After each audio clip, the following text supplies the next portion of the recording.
तो दोस्तों चलिए शुरू करते हैं आज का हम सेल ऑफ गुड एक्ट 1930 का चैप्टर 2 हम पहले पढ़ चुके हैं, जिसमें सेक्शन 1 से लेके हम 17 तक हम पढ़ाई कर चुके हैं। अब हम आते हैं चैप्टर 3 पर, इफेक्ट ऑफ द कॉन्ट्रैक्ट। तो इसमें 18 से 30 तक के हम सेक्शन पढ़ेंगे। तो चलिए विदाउट वेस्ट एनी टाइम शुरू करते हैं। अपना बेरेक खोल लीजिए, आप अपनी कॉपी और नोट्स तैयार रखिए एकदम।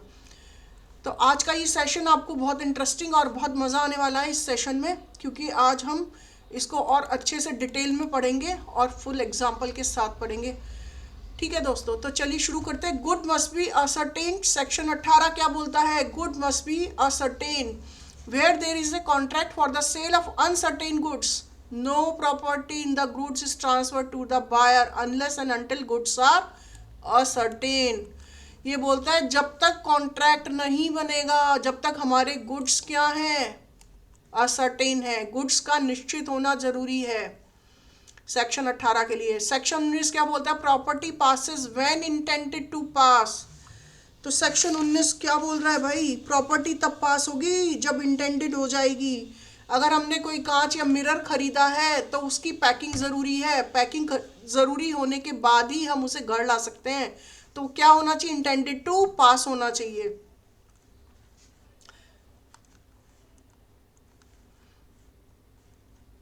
Where there is a contract for the sale of a specific or ascertain goods, the property in them is transferred to the buyer at such time as the parties to the contract intend to be he transferred. ठीक है। For the purpose of ascertaining the intention of the parties regard shall be had to the terms of the contract होना चाहिए, conduct of the parties होना चाहिए, circumstances of the cases होना चाहिए। Purpose of ascertaining the intention of the parties की कैसे होनी चाहिए? इंटेंशंस होनी चाहिए। रिगार्ड किसके रिगार्ड होना चाहिए? Shall be had to term of the contract, contract के रिगार्ड में इंटेंशन होना चाहिए। कंडक्ट होना चाहिए, कंडक्ट नहीं होगा तो एग्रीमेंट कैसे काम करेगा। और circumstances of the cases for the purpose. Unless, अगर अनलेस इसके अलावा डिफरेंट इंटेंशन अपीयर हो गई। कैसी इंटेंशन अपीयर हो गई? डिफरेंट। जो हमने इम्प्लाइड थी, एक्सप्रेस थी, वो नहीं होके कुछ डिफरेंट हो गया, तो कहाँ आ जाएंगे हम? रूल्स कंटेन्ड इन सेक्शन 20 से 24 are rules for the ascertaining the intention of the parties. के लिए हम कहाँ पर जाएंगे? सेक्शन 20 से 24 में जाएंगे। तो चलिए चलते हैं सेक्शन 20 से 24 में। अब सेक्शन 20 क्या बोलता है? स्पेसिफिक गुड्स इन ए डिलीवरेबल स्टेट। स्पेसिफिक गुड, जो गुड्स मैंने स्पेसिफाई कर दिया है वो कैसी स्टेट होनी चाहिए? उसके डिलीवरी की स्टेट होनी चाहिए। मेरे को डिलीवर तो मिले, मैंने गुड्स बता दिए, मैंने एक एसी खरीद लिया, ठीक है, एसी की प्राइस भी मैंने आपको दे दी कि स्पेसिफिक गुड हो गया। पर क्या मैं उस एसी को घर ले जा सकती हूँ? उसकी डिलीवरेबल स्टेट है? नहीं। उसको वो डिलीवर कैसे होगा? एक मिनी कूपर या मिनी ट्रक से वो मेरे घर पे ट्रांसपोर्ट होगा, मैं उसे गाड़ी में नहीं ले जा सकती एसी को। ठीक है, तो वो कैसा होगा? उसकी डिलीवरेबल स्टेट है, मैंने पसंद किया एसी, मैंने उसकी प्राइस पेमेंट की, लेकिन डिलीवरेबल स्टेट नहीं है। वो क्या होगा? जो सेलर है उसको पैक करके मेरे पास भेजना पड़ेगा। तो वो good passes to the buyer when the contract is made and it is imperial with the time of payment of price and the time of delivery of the goods or both. ठीक है।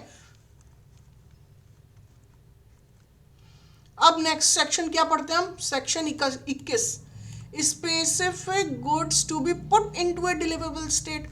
अब कुछ goods ऐसे हैं, कुछ specific goods ऐसे हैं, उनको डिलीवरी लेने के लिए मुझे कुछ ऐसी स्टेट, ऐसी कंडीशंस फुलफिल करनी पड़ेंगी, तभी वो डिलीवरेबल हो सकेगा। Where there is a contract for the sale of specific goods and the seller is bound to do something to the goods for the purpose of putting them into a deliverable state, the property does not pass until such thing is done। अगर वो ऐसा नहीं करेंगे तो क्या होगा? Deliverable state नहीं होगी। तो दोस्तों मेरे को क्या खरीदने हैं? टमाटर, लाल लाल बढ़िया बढ़िया टमाटर। लेकिन टमाटर के लिए क्या होगा? मैं हाथ में तो 2 किलो टमाटर नहीं ला सकती ना, तो उसके लिए मुझे एक थैली चाहिए। थैली में वो टमाटर डालेंगे, वेट करेंगे, तब मैं लेकर आऊंगी। Specific goods to be put into a deliverable state, तब मेरे पास आएगा। ठीक है। Specific goods in a deliverable state when the seller has to do anything thereto in order to ascertain price. तो अब ये क्या बोल रहा है, स्पेसिफिक गुड कब होंगे, डिलीवरेबल स्टेट होगा, seller has to do anything thereto in order to ascertain price, where there is a contract for the sale of a specific goods in a deliverable state, but the seller is bound to wait, measure, test or to do something other act or thing with reference to the goods for the purpose of ascertaining the price. The property does not pass until such act. तब जब तक ये सब काम नहीं होंगे तब तक क्या होगी, बायर वो चीज़ डिलीवर नहीं ले सकता। ठीक है। अब ये क्या बोलता है, डज नॉट पास, क्या क्या चीज़ें चाहिएंगी, बाउंड टू वेट। अब मैंने टमाटर ले लिए, उसका वेट तो करना पड़ेगा ना भाई, मुझे 2 किलो चाहिए, 1-2 ऊपर हो जाए तो ठीक है कोई बात नहीं, लेकिन 2 किलो तो होने ही चाहिए। ठीक है। मेजर, टेस्ट और do some other act things with reference to the, जो भी उस गुड्स के रेफरेंस में चीज़ें होंगी वो सब उसको सेलर को करनी पड़ेंगी। असर्टेन द प्राइस, प्राइस जब हम तोलेंगे उसकी तभी तो हमें 2 किलो का क्या भाव है, 2 किलो हम तोलेंगे तभी हमें उसकी प्राइस पता चलेगी ना बस। हम मेजर नहीं करेंगे, वेट नहीं करेंगे तो क्या होगा, उसकी मुझे प्राइस नहीं पता चलेगी, प्राइस नहीं पता चलेगी तो मुझे पेमेंट नहीं बताएगा, तो बिना पेमेंट के मुझे डिलीवरी नहीं मिलेगी। तो जब जब भी हम ऐसे स्पेसिफिक गुड्स को डिलीवरेबल स्टेट में लाने के लिए seller is bound to weigh, measure, test और do some other act or thing with reference to the good for the purpose of ascertain price, को सर्टेन करने के लिए मेजर करेगा, वेट करेगा, तब वो मुझे प्राइस बताएगा, मैं उसकी पेमेंट दूंगी, तब मैं वो प्रोडक्ट को, गुड्स को लेकर आऊंगी। अब सेक्शन 23 क्या बोलता है, sale of uncertain goods and appropriation. Section 23 बहुत मजेदार है भाई, आपको पढ़ने में मजा आएगा।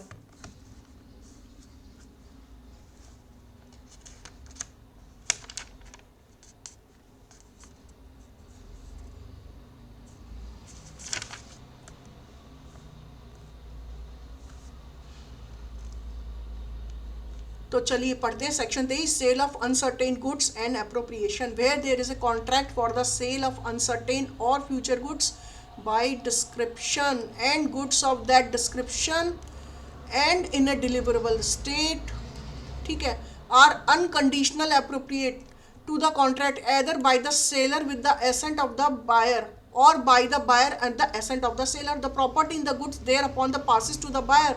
Such assent may be express or implied.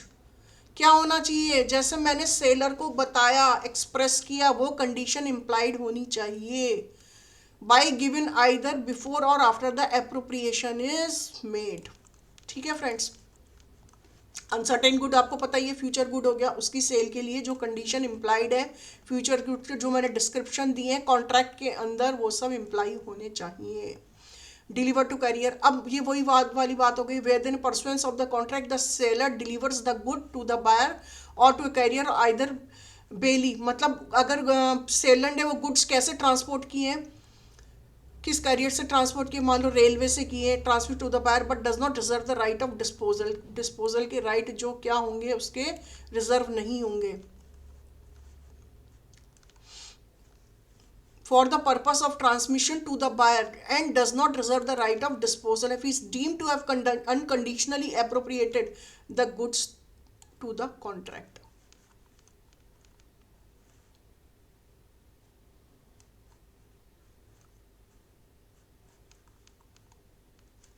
ये कह रहा है कि भाई इस सेक्शन को और अच्छे से अगर समझते हैं ना, मैंने क्या किया, मैंने कोई भी गुड्स आपको डिलीवर कर दिए, बायर को डिलीवर कर दिए for the purpose of transmission to the buyer but does not reserve the right of disposal and he is deemed to have unconditionally appropriated the goods to the contract.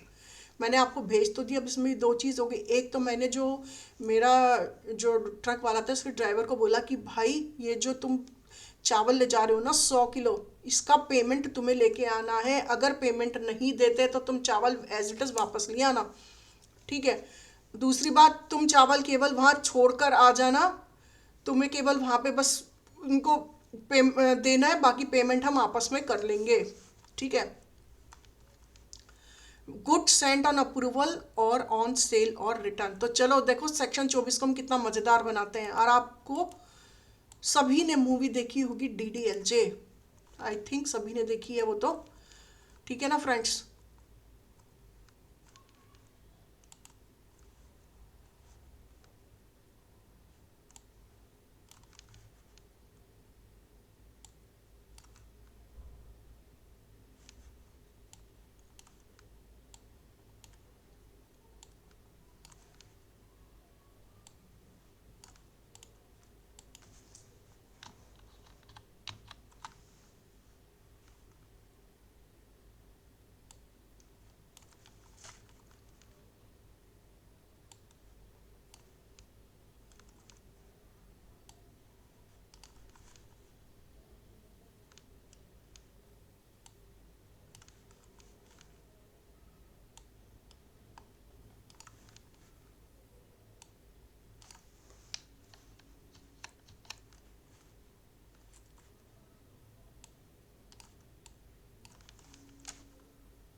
चलिए दोस्तों एक बार इसको देखती हूँ मैं।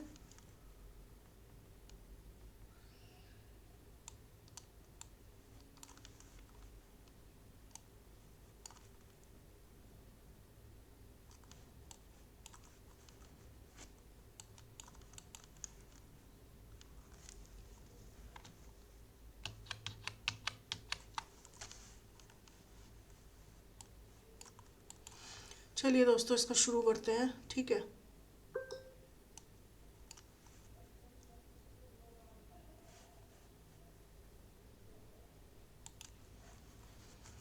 तो दोस्तों अब हम पढ़ते हैं गुड्स सेंट ऑन अप्रूवल और ऑन सेल और रिटर्न। तो देखिए दोस्तों इस सेक्शन को समझने का कितना मज़ेदार तरीका है, आपको इस सेक्शन को पढ़ने में बड़ा मज़ा आने वाली है, ठीक है।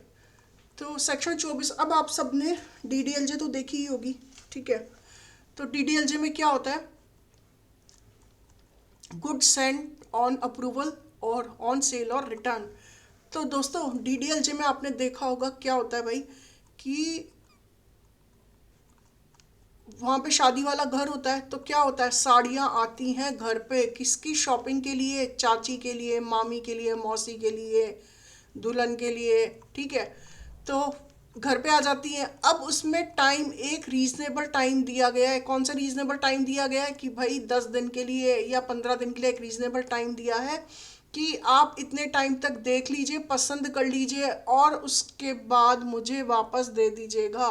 रीजनेबल टाइम के पास, चाहे वो 10 दिन का हो या 15, लेकिन आपके हुआ 2 महीने भी नहीं गए शॉप के वापस करने के लिए। तब when goods are delivered to the buyer on approval, on sale or return or otherwise similar terms, the property therein pass to the buyer. तो दोस्तों क्या होता है ना कि सेलर, अब आपको ध्यान है वहाँ पे जब साड़ियाँ वो सेलेक्ट कर रही थी बुआ, तो शाहरुख खान पीछे से इशारे कर रहा था कि कौन सी साड़ी बहुत बढ़िया लग रही है, कौन सी ऐसी चिलपल लग रही है, ठीक है। उस हिसाब से वो साड़ी को सेलेक्ट कर रही थी। When he signify his approval or acceptance to the seller or does any other act adopting the transaction, ठीक है। अब मान लीजिए आपने, उसने 20 साड़ियाँ भेजी, जिसमें से 10 साड़ियाँ तो आपको पसंद आ गई, आपने रख ली, लेकिन 10 को आपने रिटर्न नहीं किया, वो आपके पास ही है, ठीक है। रिटर्न नहीं किया अपने पास ही, पर आपने अप्रूव भी नहीं किया। He does not signify his approval or acceptance to the seller, but retains the goods without giving notice of rejection. Then, if a time has been fixed for the return of the goods on the expiration of such time, if no time has been fixed on the expiration of a reasonable time. मान लीजिए आपका 10 दिन की बात थी, 15 दिन की बात थी, चलो शादी वाला घर था, कोई बात नहीं, लेकिन आपने 1 महीने के बाद भी वापस नहीं की वो साड़ियाँ, तो क्या होगा, वो सेल मानी जाएगी। तो शॉप वाले बोलेगा भैया रीजनेबल टाइम 10 दिन का 15 दिन का हो जाता है, लेकिन 1 महीने बाद तक आपके पास ही थी, अब वो साड़ी क्या हो गई, आपकी हो गई, मेरी तरफ से तो सेल हो गई, वो अब आपको ही रखनी पड़ेगी। अब सेक्शन 25 क्या बोलता है, reservation of right of disposal. Section 25 क्या बोलता है, reservation of right of disposal, where there is a contract for the sale of specific goods or where goods are subsequently appropriated to the contract, the seller may by the terms of the contract or appropriation reserve the right of disposal of the goods until certain conditions are fulfilled. ठीक है, reservation अब समझते हैं, reservation of rights of disposal. क्या हुआ, मैं एक shop पे गई, जो मुझे एक जगह साड़ी बहुत अच्छी आ गई, पसंद आ गई साड़ी। ठीक है, अब साड़ी बहुत अच्छी पसंद आ गई, मैंने बोला भैया इस साड़ी को आप रिजर्व रखना, मैं कल आकर लेकर जाऊंगी। ठीक है, अब आप कल चले गए, क्या हुआ, अरे साड़ी तो बिक गई बहन जी, क्योंकि वो इतनी डिमांड में थी, वो साड़ी बिक गई। तो क्या आपने जो उसको साड़ी रखवाई थी, रिजर्व किया था, वो डिस्पोजल के राइट रिजर्व थे, वो रख सकता था विदाउट एनी कंस्ट्रेंट? जी हाँ बिल्कुल, क्योंकि आपने उसका कोई बुकिंग अमाउंट, कोई प्राइस पे नहीं की थी। इस वजह से सेलर को अगर दूसरा ग्राहक मिलेगा तो वो क्या करेगा, उसको सेल कर सकता है। और ये क्या हुआ, आप एक दिन बाद गए तो सेलर ने कहा बहन जी कल तक 100 रुपये कम थी, लेकिन आज उसकी रेट 200 रुपये बढ़ गई है। इसका एक ही एक्सक्लूसिव पीस है जो कैटरीना ने भी पहना है, ऐसी साड़ी है ये। तो क्या हो गया, सेलर जो है वो फुलफिल करने के लिए इम्पोज कर सकता है, goods does not pass to the buyer until the condition imposed by the seller are fulfilled, whether goods are shipped or delivered to a railway administration for a catch by railway and by bill of lading, railway receipt हो जिसकी, as the case may be, the goods are delivered to the order of the seller or his agent। तो cell is prima फीशा क्या मानी जाएगी, वो cell मानी जाएगी और उसमें रिजर्व हो जाएंगे राइट ऑफ डिस्पोजल। ठीक है, where the seller of goods drawn on the buyer for the price and transmit to the buyer the bill of exchange together हो गया, बिल ऑफ लेडिंग हो गया। बिल ऑफ लेडिंग का मतलब जैसे अगर रेलवे से जानी है तो रेलवे रिसिप्ट, जहाज से जानी है तो bill of lading, receipt to secure acceptance or payment of the bill of exchange, the buyer is bound to return the bill of lading or railway receipt if he does not honour the bill of exchange, wrongfully retains a bill of lading or the railway receipt, the property in the goods does not pass to him। Property क्या होगी, goods जो है उसको पास नहीं होगी। और explanation में अगर कोई भी इश्यूज रेलवे एडमिनिस्ट्रेशन से रिलेटेड आते हैं तो कहाँ जाएगा वो, इंडियन रेलवे एक्ट, उसमें जाएगा। Section 26, risk prima facie passes with property, yes of course. तो चलिए, ये देखने में जितना इजी लग रहा है सेक्शन 26 उतना इजी है नहीं भाई। रिस्क कब पास होती है, मैंने आज एक प्रॉपर्टी परचेज की, मैंने उसके प्राइस दे दिए, अब क्या हुआ, रास्ते में पिकअप का एक्सीडेंट हो गया भैया, रब्बा रब्बा एक्सीडेंट हो गया, तो क्या होगा, अब रिस्क किसकी हो गई, बायर की हो गई, सेलर की हो गई। तो रिस्क कैसे डिसाइड करेंगे, अब बायर तो बोल रहा है कि भाई मैंने तो प्रेम गोदाम में से माल निकाल के भेज दिया, अब रिस्क तुम्हारी है।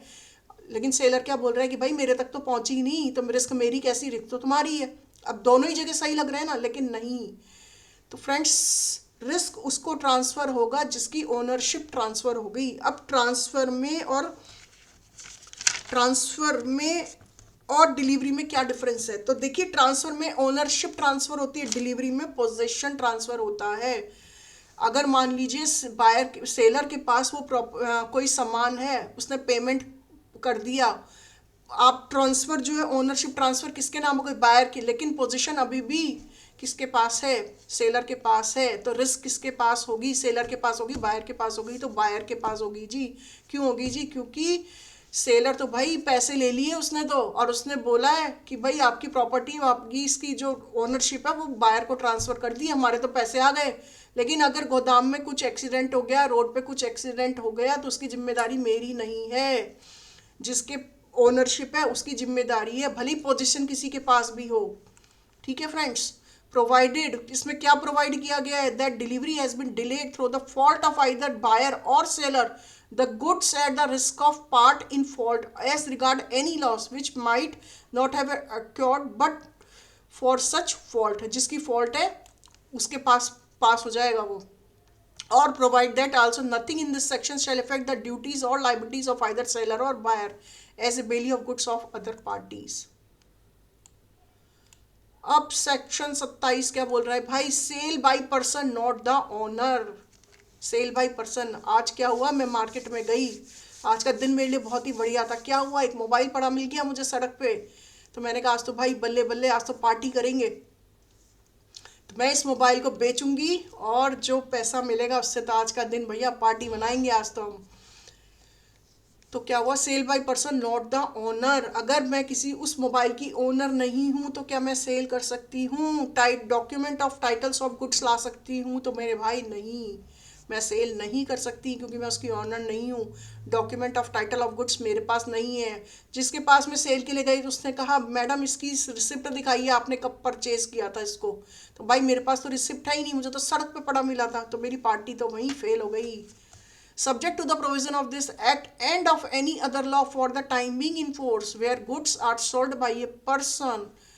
Goods कौन sold कर रहा है? By a person who is not the owner thereof, who does not sell them under the authority with the consent of the owner। की consent के बगैर अगर कोई जाता है और तो सेल करता है, तो buyer acquires no better title of the goods than the seller had unless the owner of the good is by his conduct precluded from denying the seller's authority to sell। Provide that, इसमें क्या provide किया है? Where a mercantile agent is with the consent of the owner in possession of the goods or a document title of the goods, any sale made by him when acting in the ordinary course of business of a mercantile agent। ठीक है, अब ये क्या बोल रहा है? अगर मान लीजिए मैंने किसी को कंसर्न, किसी को ऑथराइज किया और उसके डॉक्यूमेंट्स भी मेरे पास, document of title of goods मेरे पास है, और मैं किसी को कंसर्न करती हूँ बेचने के लिए, तो क्या मैं बेच सकती हूँ? बिल्कुल बेच सकती हूँ जी मैं। When acting in the ordinary course of business of a mercantile agent shall be as valid as he were expressly authorised by the owner of the goods to make the same. वो भी जिसको मैंने ownership दे दी, जिसको मैंने authorised कर दिया, वो भी उस प्रॉपर्टी को, उस गुड्स को सेल कर सकता है। Provided that the buyer acts in good faith has not at the time of the contract of sale notice the seller has not authorized to sell। अगर वो गुड फेथ में है तो वो नहीं होगा। अब क्या पढ़ेंगे हम? Sale by one of joint owners. अब दो एक ही गुड्स के अगर दो ऑनर हैं, जॉइंट ऑनरशिप में है, तो मैं को ओनर की परमिशन के बगैर क्या वो सेल कर सकती हूँ? जी नहीं फ्रेंड्स, सच मैं उसको बिना को ओनर की परमिशन के, बिना दूसरे से कंसर्ट किए मैं उसे सेल नहीं कर सकती। Contract of sale notice that the seller has not authorized to sell। Sale by person is position under voidable contract. कोई कॉन्ट्रैक्ट अगर वाइड हो गया हो अंडर सेक्शन 19 और 19A में इंडियन कॉन्ट्रैक्ट एक्ट में, contract has not be rescinded at the time of sale but acquires a good title to the goods provided he buys them in good faith or without notice of the seller's defect of title, तो भी क्या होगा? वो void हो जाएगा। अब section 30 seller और buyer in position after sale. तो दोस्तों अब इसमें क्या बोल रहा है? Seller buyer in position after sale, sale हो गई तो कैसे डिसाइड होगा? Where a person having sold goods continue or is in position of the goods or by the document of title of the goods the delivery or transfer by that person or by mercantile agent acting for him of the goods और document of title under any sale, pledge or other disposition thereof to any person receiving the same in good faith and without notice of the previous sale shall have the same effect as if the person making the delivery or transfer were expressly authorized by the owner of the goods to make the same। वही चीज़ होगी अगर मैंने किसी को authorise किया हुआ भी है, मेरे पास document of title of goods हैं, तब तो हो जाएगा, अदरवाइज नहीं होगा। Person making the delivery or transfer ever expressly authorised by the owner ने ऑथराइज्ड किया तब कोई इशू नहीं है। Where a person having bought or agreed to buy goods obtained with the consent of the seller possession of the goods or the document of title of the goods, the delivery or transfer by that person or by the mercantile agent acting for him of the goods or document of title under any sale, pledge or other disposition thereof to any person receiving the same in good faith or without notice of any lien or other right of the original seller in respect of the goods have the effect such lien or right did not exist। क्या हुआ? अगर मान लीजिए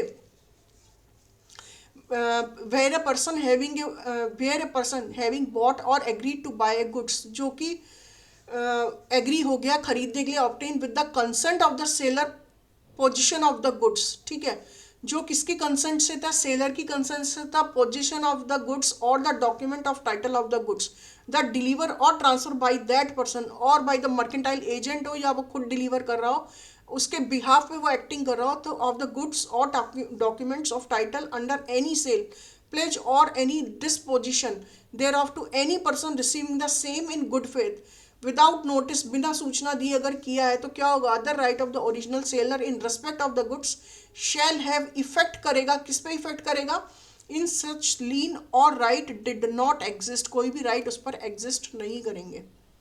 तो दोस्तों यहाँ पर हमारे सेक्शन हमने 18 से 30 तक सेक्शन पढ़े हैं। होप आपको ये समझ में आ गए होंगे। तो अगर ये समझ में आ गए, कोई भी डाउट है आप मुझसे कमेंट सेक्शन में पूछ सकते हैं। ठीक है फ्रेंड्स, अब आगे मैं कंटिन्यू नेक्स्ट वीडियो में हम 31 जो सेक्शन है उससे आगे हम कंटिन्यू करेंगे। अभी तक के लिए आप इतना पढ़िए, इसको रिवाइज करिए, और कोई भी प्रॉब्लम है तो आप कमेंट सेक्शन में पूछिए, और इस चैनल को लाइक और सब्सक्राइब करना ना भूलें दोस्तों। थैंक यू फ्रेंड्स, जय हिंद।